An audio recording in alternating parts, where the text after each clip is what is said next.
सभी का हमारे खास कार्यक्रम मुद्दे की बात दर्शकों के साथ। दर्शकों, जैसा कि आप सभी जानते हैं कि इस कार्यक्रम में हम उन मुद्दों को उठाते हैं जिससे होता है आपका सीधा सीधा सरोकार। चूँकि माहौल चुनावी है और उस चुनावी माहौल में लगातार सियासी पारा आसमान पर चढ़ा हुआ है। किसी को टिकट नहीं मिला तो किसी को कैसे उस सीट पर जीत मिलेगी, इन तमाम चीज़ों की ऊहापोह बनी हुई है और सभी के सभी राजनीतिक दल एक दूसरे पर बयानों के तीर चला रहे हैं। इसी मुद्दे पर आज हम बात करेंगे, तो चलिए शुरू करते हैं अपना खास कार्यक्रम मुद्दे की बात दर्शकों के साथ। हमारे साथ मौजूद हैं हमारे सहयोगी अभिलाष पांडे।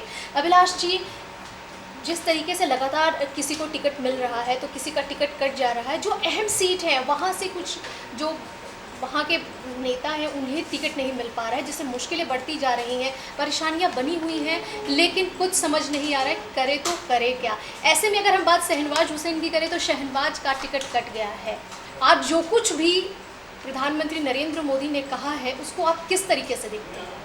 देखिए, सबसे बड़ी बात क्या है शशि जी कि यहाँ पर जिस तरह से बिहार की जो सियासत गर्म हो रही है और जिस तरह से टिकट का वितरण किया गया है, ये साफ तौर पर दर्शाता है कि भारतीय जनता पार्टी या फिर अमित शाह, अटल बिहारी वाजपेयी साहब का जो बैच है, जो उनके पसंदीदा नेता थे, जो उनके पसंदीदा ऐसे लोग थे जो शायद चुनाव जीत सकते थे, एक तरफा चुनाव जीत सकते थे, उनको एक एक करके साइड बाई साइड किया है, जिसमें शाहनवाज हुसैन एक सॉफ्ट नेता के तौर पर उनकी बिहार में छवि है।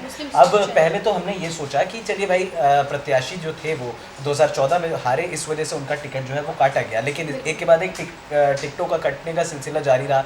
उसके बाद आडवाणी साहब का टिकट कटा, मुरली मनोहर जोशी साहब का टिकट कटा। तो ये साफ तौर पर दिख रहा है कि वाजपेयी जी के जो फेवरेट नेता थे उनका पत्ता काटना जो है इन्होंने शुरू कर दिया। दूसरी बात क्या है कि शाहनवाज हुसैन को आप कहीं से भी लड़वा सकते थे, ठीक है, आप भागलपुर से नहीं लड़वाना चाहते थे। मोदी जी का स्टेटमेंट मैं सबसे पहले बता दूं अपने दर्शकों को। मोदी साहब ने एक मीडिया चैनल को दिए हुए इंटरव्यू में जब उनसे सवाल किया गया कि शाहनवाज हुसैन का पत्ता काटने के पीछे क्या रणनीति हो सकती है, क्या मुस्लिमों पर एक बार फिर बीजेपी भरोसा नहीं कर रही है, तो उन्होंने कहा कि गठबंधन के अपने समझौते होते हैं, उसमें किसी व्यक्ति का कारण नहीं होता, किसी व्यक्ति के लिए इधर उधर नहीं की जा सकती है। यानी कि गठबंधन, एक तरह से उनका कहना यह था कि गठबंधन के हिसाब से किसको कहां से सीट देनी है ये एनडीए तय करेगा, और इस पर 17 और 6 पर सहमति जो है बनी थी एनडीए के तहत। प्रधानमंत्री मोदी ने ये बात तो कह दी, लेकिन ऐसे में प्रधानमंत्री मोदी ने जिस तरीके से ये बात कही कि यहाँ पर व्यक्तिगत कुछ नहीं होता है और जो गठबंधन होता है उसी की बात मानी जाती है और उसी स्तर पर काम किया जाता है, तो क्या कहे कि इमोशन नाम की कोई चीज़ नहीं होती। जिसका टिकट कटा उसे इस वक्त किस तरीके की फीलिंग्स होगी वो तो सामने निकल कर आ रही है, क्योंकि शहनवाज खुलकर कुछ बोल नहीं पा रहे हैं, लेकिन कोशिश जरूर है उनकी बोलने की। बिल्कुल, मुझे लगता है कि कोशिश ज़रूर है और ये कोशिश निकली भी है। उन्होंने बीते दिनों ये बयान भी दिया था कि जेडीयू ने मेरी सीट पर कब्जा कर लिया है, लेकिन मैं हमेशा बीजेपी पार्टी के लिए ही खड़ा रहूँगा और मैं आगे भी बीजेपी के लिए ही अपना जो भी काम करता हूँ मैं वो करता रहूँगा। लेकिन मैं एक छोटे से आंकड़े से रूबरू करा दूं आपको कि साल 1999 में एक तरफा इन्होंने बिहार के किशनगंज से सीट जीती थी। ये बहुत इम्पोर्टेंट है, आंकड़ा हम अपने दर्शकों को बताएंगे क्योंकि आंकड़े भी बहुत ज़रूरी होते हैं। लेकिन इससे पहले एक सवाल ये मेरे जहन में आ रहा है अभिलाष, कि किशनगंज से जब खड़े हो सकते थे उस वक्त और जीत हासिल कर सकते थे, तो फिर यहाँ से अगर उनका टिकट कट गया, चूँकि वो मुस्लिम बहुल इलाका किशनगंज भी, क्योंकि जितने भी सीमावर्ती इलाके हैं वहाँ पर मुस्लिमों की संख्या ज़्यादा है, तो उन इलाकों में भी दिया जा सकता था टिकट। आखिर क्या ऐसी वजह हो गई कि शहनवाज को सीधे सीधे साइड कर दिया गया, दरकिनार कर दिया गया? बिल्कुल, ये वजह बिल्कुल समझ से पार चली गई है, क्योंकि देखिए, अगर आप हारे हुए प्रत्याशियों को टिकट नहीं देना चाहते थे तो ये बात अलग थी।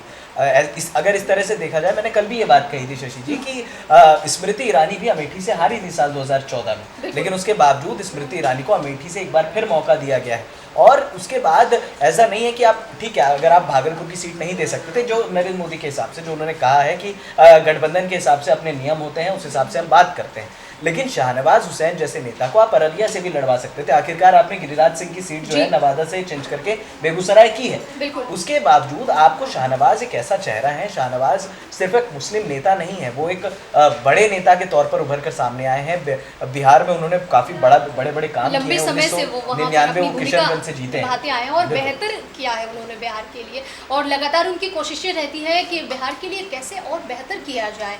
ऐसे में एक बड़ा सवाल ये निकल कर सामने आता है कि जो अभी आप आंकड़े बता रहे थे हमारे दर्शकों को, पहले आप वो बता लें, फिर हम उस सवाल पे भी बात करेंगे कि आखिर शहनवाज का टिकट क्यों कटा, और कटा भी तो फिर ऐसी कौन सी मजबूरी रही जिसकी वजह से उनको टिकट नहीं दिया गया। देखिए, सबसे बड़ी बात क्या है कि जैसे मैंने पहले भी बताया कि साल 1999 में जो रिकॉर्ड जीत उन्होंने दर्ज की थी, महज 30 साल के थे उस दौरान शाहनवाज हुसैन, और वाजपेयी जी के समय में उन्होंने एक बेहतरीन जीत दर्ज की थी। और उसके बाद 32 साल की उम्र में वो कैबिनेट मंत्री बनने वाले सबसे युवा नेता के तौर पर सामने थे। उसके बाद राज्य का कोल डिपार्टमेंट भी उन्हें सौंपा गया, उसके बाद कपड़ा विभाग भी उनको दिया गया। तो कहीं ना कहीं शाहनवाज हुसैन पर बहुत ज़्यादा भरोसा करते थे। अब तक जो राजनीति का जो गलियारा था उसमें ये खबरें थी कि नहीं भाई, हारे हुए प्रत्याशियों को भारतीय जनता पार्टी जो है वो टिकट नहीं देगी। लेकिन अब बात कुछ और नजर आ रही है। अब बात साफ तौर पर, जब पिछले साल 16 अगस्त को अटल बिहारी वाजपेयी साहब ने दुनिया को अलविदा कहा था, उसके बाद तो आप मोदी साहब और अमित शाह साहब ये कहते थे कि हमारे सिर से पिता का साया उठ गया, तो आप उनके क्या आदर्शों कहना को हम चाहते फॉलो हैं करेंगे। कि यहाँ पर दो गुट में बच चुकी है, बिल्कुल, ये या बड़ी फिर बात है। अंतरकलह की शिकार हो गई है बीजेपी? अंतरकलह तो मैं नहीं कह सकता हूं, लेकिन इस समय चल रही है अमित शाह की, इस समय चल रही है प्रधानमंत्री नरेंद्र मोदी की, जिनको आप पिता का साया, पिता का दर्जा देते हैं। आज वो इस दुनिया में नहीं है, आप उन्हीं के हाथों को काटने में लग गए हैं। तो कहीं ना कहीं शाहनवाज हुसैन के साथ गलत हुआ है। अगर आपको लड़वाना था, आप जैसे आप स्मृति ईरानी को आपने अमेठी से खड़ा कर दिया। ऐसा तो है नहीं कि सिर्फ बिहार के एक लोकप्रिय चेहरा है शाहनवाज हुसैन। मीडिया चैनल्स में इतनी बार उनकी बयानबाजी हमने देखी है, लोग उन्हें सुनते हैं, लोग उनके बयानों को पसंद करते हैं। ग्राउंड जीरो पर लोग मुझसे पूछते हैं कि आखिरकार शाहनवाज हुसैन का पत्ता कटने की वजह क्या है, हम पत्रकार लोगों को क्या बताएंगे। साफ तौर पर जो सियासत गर्म हो रही है, जिस तरह से सत्ता की रोटी सेकी जा रही है, शशि जी, ये साफ दर्शाता है कि वाजपेयी जी के जितने भी पसंदीदा नेता थे, एक एक करके उनको दरकिनार किया जा रहा है। और अब भारतीय जनता पार्टी को ये चीज ले डूबेगी। सेम चीज मध्य प्रदेश में भी आप देख लीजिए। आज सुमित्रा महाजन ने इसका आकलन आप कैसे कर सकते हैं कि भारतीय जनता पार्टी सिर्फ इस वजह से डूब जाएगी कि शहनवाज को वहां से टिकट नहीं मिला? मैं मानती हूँ कि वो ग्राउंड जीरो से वहां पर नेता रहे हैं, बहुत ही लंबे समय से उन्होंने काम किया है, बिहार के लिए बहुत बेहतरी की है, लेकिन आप इसको किस तरीके से देख रहे हैं? देखिए, सबसे बड़ी बात क्या है यहाँ पर शशि जी की, मैं वही मध्य प्रदेश का एग्जांपल मैंने इसलिए दिया कि जो बड़े नेता हैं मध्य प्रदेश में, मोदी और अमित शाह को लोग नहीं जानते, ये बात फैक्ट है। वहाँ पर अगर जो विधानसभा हुए थे, बीते विधानसभा, वहाँ पर लोगों ने मोदी और अमित शाह को हराया था। वहाँ उन्होंने शिवराज सिंह चौहान को नहीं हराया था। अगर उन्हें हराना होता तो 15 साल के बाद 109 और 114 का आंकड़ा नहीं होता। उसके बावजूद जो बड़े नेता हैं, सुमित्रा महाजन हो गई, उसके बाद सुषमा स्वराज हो गई, उमा भारती हो गई, ये सब वाजपेयी साहब के और आडवाणी साहब के क्लोज कहे जाते हैं। आखिरकार इन्होंने निर्णय क्यों नहीं लिया चुनाव लड़ने का? हालांकि सुषमा स्वराज पहले ही अपना निजी कारण बता चुकी हैं, उनकी कई बार अनबन की खबरें भी सामने आई थी। उमा भारती पहले ही विधानसभा चुनावों से ही टीकमगढ़ से नहीं सपोर्ट कर रही थी बीजेपी को। उसके बाद अब सुमित्रा महाजन ने कह दिया शुक्रवार को कि नहीं भाई, मैं तो जो है चुनाव नहीं लड़ूंगी, और बीजेपी जो है वो असमंजस खत्म करे। साफ तौर पर अंतरकलह की सिचुएशन तो है। साफ तौर पर ये देखा जा सकता है कि अब जो है भारतीय जनता पार्टी कहीं ना कहीं अब बिखरती चली जा रही है, जिसका खामियाजा इनको आने वाले लोकसभा में भुगतना पड़ सकता है। एक बड़ा नुकसान उठाएगी भारतीय जनता पार्टी। बड़ा नुकसान उठाएगी या फिर उसे जीत मिलेगी, ये तो आने वाले वक्त में पता चलेगा। लेकिन जिस तरीके से अभिलाष ये बातें निकलकर सामने आ रही है कि बीजेपी में अभी अमित जो कुछ भी चाह रहे हैं वही हो रहा है, उन्होंने जो रणनीति बनाई है, पूरा का पूरा जो मैनेजमेंट सिस्टम है उसको वो संभाल रहे हैं, क्या आप उन पर सवाल उठा रहे हैं? देखिए, सवाल उठेंगे शशि जी, और सवाल उठाना लाजमी है। हम पत्रकार हैं, अगर हम सवाल नहीं करेंगे तो शायद कोई और नहीं करेगा। सियासत इस कदर गर्म है, हम साफ तौर पर आज से हम नहीं देख रहे हैं। आपने भी देखा है, आपने भी पत्रकारिता में इतने साल दिए हैं, आपने आज से शाहनवाज हुसैन को नहीं देखा है। उसके बावजूद अगर वो बगावत पर नहीं उतरे हैं, अगर आज भी शाहनवाज हुसैन कांग्रेस ज्वाइन करते या किसी और राजनीतिक दल को वो ज्वाइन करते तो आसानी से उनको वहां से टिकट मिलता और वो शायद जीत भी सकते थे भागलपुर से। आज आपने उनका नाम जो है स्टार प्रचारक के तौर पर रखा है।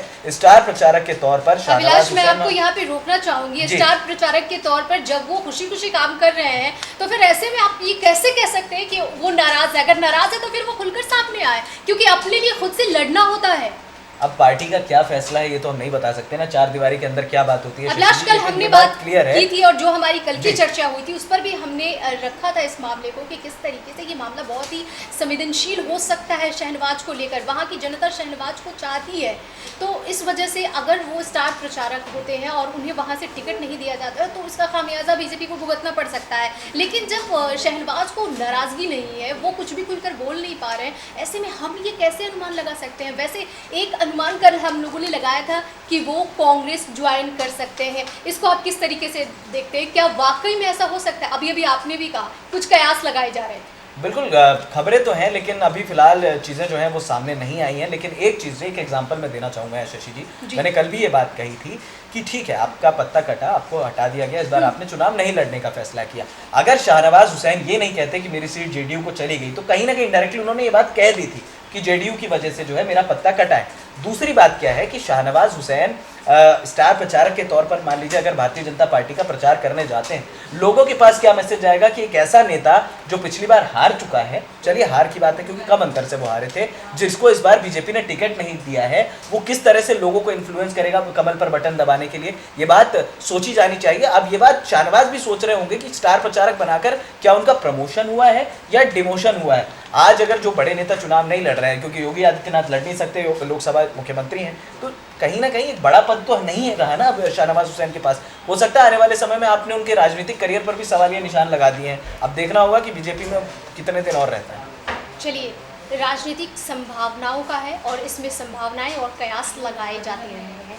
अभिलाष, जिस तरीके से हमारी ये चर्चा हुई, उम्मीद है दर्शकों को कुछ मिला होगा सोचने और समझने के लिए। हमारा जो ये कार्यक्रम है उसका जो भी अहम मुद्दा है वो निकल कर सामने आया होगा ताकि हमारे दर्शकों तक वो सूचना पहुंच सके जो हमसे जानना चाह रहा है। बहुत बहुत शुक्रिया अभिलाष हमारे साथ जुड़ने के लिए और इस महत्वपूर्ण चर्चा में शामिल होने के लिए। तो इस खास कार्यक्रम में हम दोनों को दीजिए इजाज़त। नमस्कार और ताज़ा तरीन खबरों के लिए देखते रहिए SPN टाइम न्यूज़। नमस्कार।